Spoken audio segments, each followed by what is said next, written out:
पर समाजवादी पार्टी के जो प्रवक्ता रविंद्र जी, 3 जागृति यहाँ पर देखने को मिली है। महाकुंभ चल रहा है, राम मंदिर का निर्माण और प्राण प्रतिष्ठा को 1 साल पूरे हो गए हैं और धूमधाम से इसे मनाया गया है। क्या लगता है कि मिल्कीपुर पर इसका भी जो प्रभाव है वो पड़ने वाला है? हालांकि हम लेकर चल रहे हैं कि लोकसभा में क्या नतीजे आए, पर उसके बावजूद कई जो बदलाव है उसकी दिशा देखने को मिली है। क्या पहले जो कॉन्फिडेंट था समाजवादी पार्टी का अयोध्या की सीट को लेकर, वही मिल्कीपुर सीट पर भी है, तमाम परिवर्तन को देखने के बावजूद भी? मैम, सबसे पहली बात आपने प्रभु की कही, तो प्रभु की कृपा पूरी सृष्टि पे है।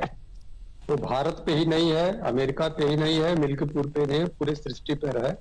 कुंभ महाकुंभ छोड़ दीजिए, सब पूरी सृष्टि पे उनकी कृपा रहती है। रही बात आत्मविश्वास की, हम लगातार भारत की पहली पार्टी हैं जो कांग्रेस से नहीं निकले हैं और हमने अपनी जमीन अपने मेहनत के बल पे पीडीए फार्मूले पे बनाई हुई है।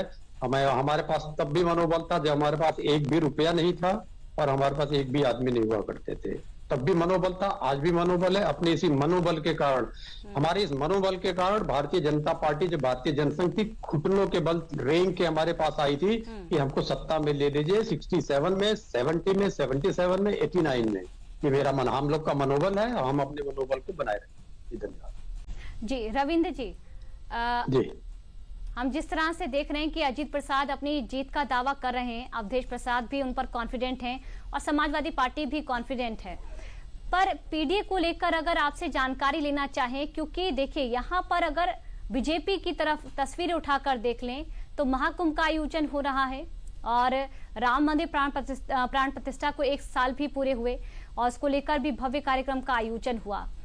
यहाँ पर स्वर्ण जाति को कहीं ना कहीं अपने पक्ष में रखने के लिए कई चीजों को अंजाम तक पहुंचाया गया और दलित छूट रहा था कहीं ना कहीं, तो उसके लिए कैंडिडेट घोषित कर दिया।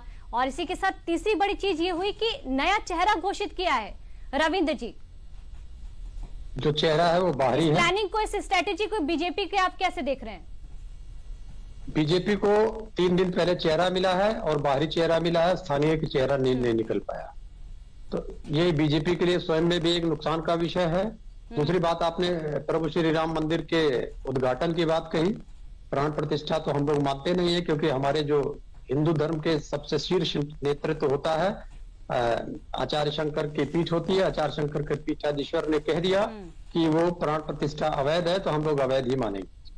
लेकिन जो मंदिर बनवाया है सुप्रीम कोर्ट के आदेश पे, वहां की संस्था ने, उसका प्रभाव अगर पड़ा रहा होता तो भारतीय जनता पार्टी हारती नहीं।